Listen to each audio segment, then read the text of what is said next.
Hello everyone. During the most recent headline, it was revealed that Duel Quest 5 would be the end of Duel Quest. Duel Quest would instead be replaced by a currently unknown new quest type prominently featuring Rune Masquerader in the roadmap. But we're not really here to talk about this, as this video will be about Duel Quests. Basically, I'll be talking about their rather controversial history, what it is, and the purpose they serve, as well as the good and bad about Duel Quests. Let's jump in and talk about one of the most controversial types of instance content that NGS has to offer. So first off, Duel Quests are solo instance quests, which were originally introduced from the very end of Chapter 5 of NGS's story, where Zephedo decides his people needs him and he yeets into the sky. Yeah, that's a good story description, fit for NGS alright. These types of new quests serve as content where you fight a boss 1 versus 1, and upon completion you are rewarded with loot.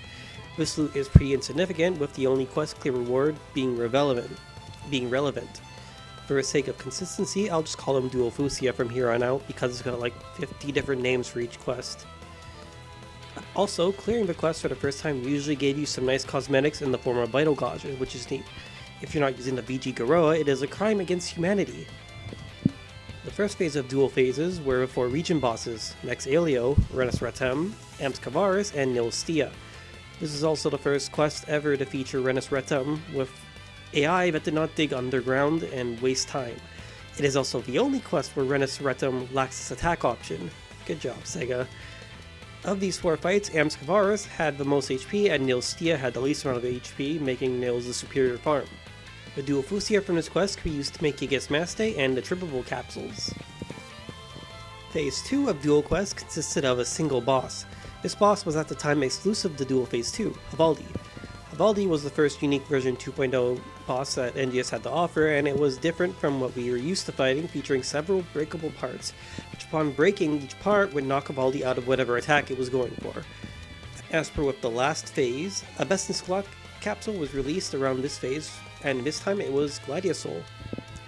Phase 3 had yet another new boss, this time a unique boss named Zelvin. Unlike Havaldi, which was slow and the main gimmick was breakable parts, Zelvin was extremely aggressive for a boss with very little delay between attacks, a trend that became more common with modern NGS mini-boss designs. Breaking Zelvin's fins could disable its electric base attacks, but usually you'd avoid this as it meant less counter damage. This would stop its lightning attacks, so less attacks would be incoming. Like every Duel Phase boss, there was a new capsule type of this. Grand Dreadkeeper. Whoops, wrong thing. Duel Phase 4 introduced the last final unique boss that Duel Quest would introduce. This time a Starless version of the Retem boss Calclundo named Ringwedge. This was basically as with any other Starless reskin, a different take on the normal fight, which in my opinion has always been improved compared to the original fights quite a bit, and Ringwedge is no exception to this, it's better than Calclundo. The capsule that released alongside Ringwedge was Gigas Maste, which was a upgrade to Gigas Maste. With that, we reached the most recent and final Duel Quest, Phase 5. This final Duel Quest features the story boss Venogia, which is basically Zephedo, the Skull Daddy himself. I'm sorry, I don't know why I keep doing this. If it wasn't obvious, Venogia is different from Venogia Vera, in a sense that its attacks are different from the Vera version, and it won't do certain attacks that the Vera version can do. Basically, it's an easier version of the fight, but it's pretty much the exact same. This time, Grand Gladiasoul was the new Best in Slot capsule. However, Duel Quest 5 had actual loot drops. Yeah, it took 5 Duel Quests for Sega to finally add a reason to farm this quest beyond the Duel capsules. Upon clearing with S rank, you get 10 Gigas Strugments and 5 Aegis Integra and 2 Endymo. Pretty cool, but it took a full year for this, so it's a bit too late. So now we went over the purpose of Duel Quest, but let's talk about its controversial history. Duel Quests from the get-go were giving off awful impressions because something I failed to mention earlier were the conditions of the fight itself. In order to get free capsules, you need to clear a fight with an S rank in under a minute and 30 seconds.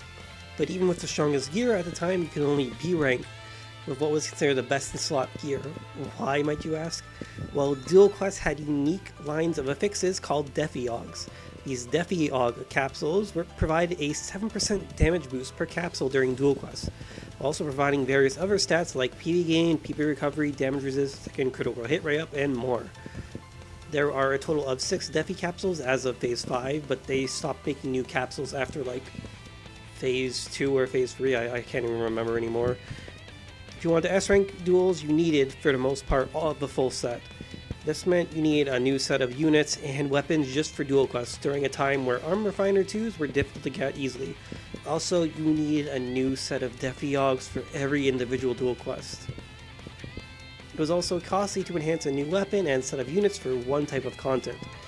Sega also only made Defi caps drop from seasonal events and its shop, but in limited quantities of 10 per capsule, at first making getting all 40 of them, if you didn't want to gamble, time consuming and expensive, since Defi make memes and Plutos were pricey. If it wasn't obvious, this turned off a lot of people from dual content, which was actually extremely lucrative if you wanted to make an easy Meseta.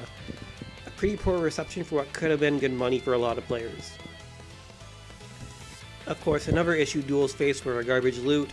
Duels 1 through 4 all have identical loot tables. The only rare drops from Duel Quest were Mastery IV, which had long since run its course by the time Duels even came out. So you might be wondering, did Sega at least fix how awful gearing up for Duel Quest content was eventually? Yes, actually, multiple times in fact. Seasonals would start featuring pre-enhanced gear that was limit broken to max enhanced cap around Duel Phase 3 and 4 release, which removed the need to spend Meseta on upgrading gear for the Duel Quest because you could use the seasonal point weapons and units in place of making your own.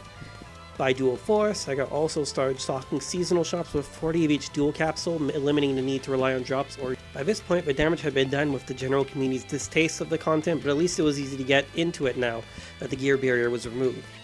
Upon release of Duel Phase 4, Sega had also severely nerfed Duel Quests. Another thing I didn't mention was the punishing nature of Duel Quests 1 through 3.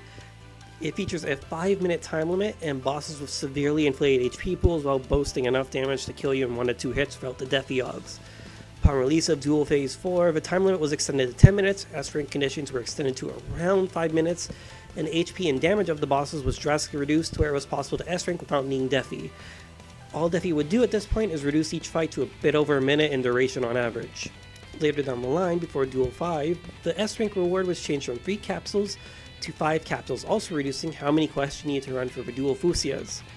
Finally, we've hit Duel 5, which basically had all of the quality of life from the get-go, and also had actual loot drops as we discussed earlier.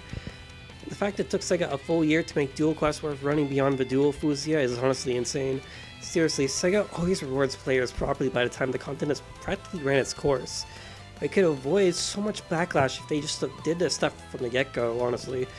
It's a shame because Duel Quest had potential, but oh well, it is what it is. So we talked about what Duel Quests are and its history. So I guess all that's left to do is talk about the good and bad and maybe sneak in my thoughts on the content itself. Simply put, Duel Quests were good because they provided a way to farm Meseta, provided you invested Meseta into gear. It provides solid returns as long as you were farming the materials or buying various materials needed to make the capsules, as long as you wouldn't lose profit. Introducing new bosses first into this content before leaking it into other content also made the debut of these bosses to other content really refreshing to see outside of Duel Quests. Seeing Tyrant Havaldi Vera as a raid boss in Retum or Zelvin show up in time extension quests was a cool surprise. Meanwhile, the bad is, well, it's pretty obvious by now from its history alone. It required specific gear and was unrewarding for the effort. 3 capsules per S-rank was also awful, as you would have to kill probably close to 40 or even more of the same boss on hours on end, provided you didn't just gamble 1 capsule with augment protection every time. The fact Duel Quest bosses also had so much HP meant your hard-earned gear was just useless, and it added salt to the wound. So, what are my thoughts? Personally, Duel Quests were rewarding, and I always made sure to capitalize on them so I could make some Meseta on the side. Gameplay-wise, the fights were cool from Phase 2 to 4, but it really lost a lot of its luster with each new quest. It was repetitive and boring. After a while, it just became a giant pain to run Duel Quests, and so I started to run them less and less. It had potential, it just was never properly executed on. It didn't really have much purpose beyond the Duel Fusia caps by the end. With that said, that's basically everything there is to Duel Quest. According to the roadmap, in December we may see a successor to Duel Quest in the form of a new solo content quest, but as to what that will really be about is anyone's guess. What do you think of the Duel Quests and their impact on the game in regards to the grind for best in slot fixes? That'll be the end of this video, and I'll see you all next time.